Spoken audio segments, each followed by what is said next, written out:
Third, mula sa Barangay Canlalay, Lungsod ng Binyan, Lalawigan ng Laguna, nanahalaw sa katungkulan bilang Vice Gobernador ng Lalawigan ng Laguna, ay mataimtim na nanunumpa, mataimtim na nanunumpa, natutuparin ko ng buong husay at katapatan natutuparin ko ng buong husay at katapatan sa abot ng aking kakayahan sa abot ng aking kakayahan ang mga tungkulin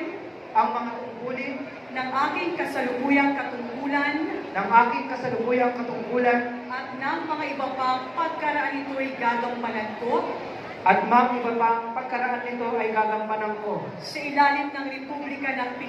sa ilalim ng Republika ng Pilipinas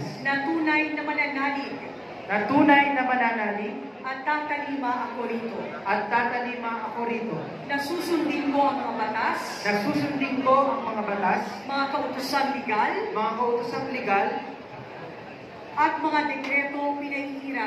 at mga dekretong pinaiiral na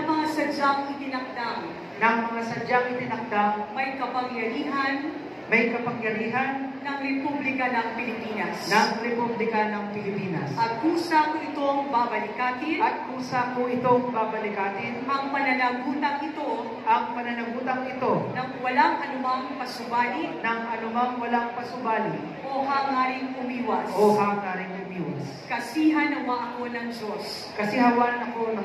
Ang ating pong bagong Vice Gobernador, Atty. J.M. Caraquet.